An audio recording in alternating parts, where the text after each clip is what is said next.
ఈ వ్లాగ్ వచ్చేసి a day out with my daddy. చాలా అంటే చాలా ఫన్ ఉంటుంది మా డాడీతో బయటికి వెళ్తే కనుక. ఎటు ఇంకా నేను ఊరి నుంచి వచ్చాను, మా చెల్లి హాస్టల్ నుంచి వచ్చారు. ఇంకా 2 డేస్లో యాజ్ యూజువల్ ఇంకా నార్మల్ డేసే కదా, ఇంకా దొరికిందే ఛాన్స్ అని ఇంకా మా డాడీని రెస్టారెంట్కి తీసుకెళ్ళాం రేపల్లి. చాలా బాగా ఎంజాయ్ చేసాం. కొత్తగా రెస్టారెంట్ కట్టారు, శుభకరం ఇలైట్ అనుకుంటా, సంథింగ్ సరిగ్గా గుర్తులేదు. భలే ఉంది అంబియన్స్ అయితే. ఎవరైనా ట్రై చేయకపోతే ఒకసారి ట్రై చేయండి. ఫుడ్ కూడా చాలా బాగుంది. ఇంకా అటు నుంచి ఇంకా మా అమ్మమ్మ వాళ్ళ ఇంటికి అయితే వెళ్ళాం. పలకరించినట్టుండి దాన్ని ఇంకా వెళ్ళాము. మా అమ్మమ్మలో స్పెషాలిటీ ఏంటంటే గార్డెనింగ్ అంటే చాలా ఇష్టం. ఫ్రూట్స్ కానీ, వెజిటేబుల్స్ కానీ, ఫ్లవర్స్ కానీ ఏయోటి ఇంట్లో పెంచుతానే ఉండేది. పోనీ ప్లేస్ ఏమైనా ఉందంటే ప్లేస్ ఉండదు, చిన్న ప్లేస్లో అయినా వేసేసిద్ది. అవి కూడా భలే వస్తాయి.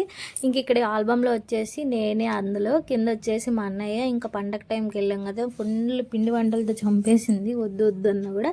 ఇంకా మొత్తానికి మా కనుమ పండగ అయితే ఇలా ఎండ్ అయిపోయింది. మీకు కనుక మా వ్లాగ్స్ నచ్చినట్టయితే తప్పకుండా సబ్స్క్రైబ్ చేసుకోండి. Thank you.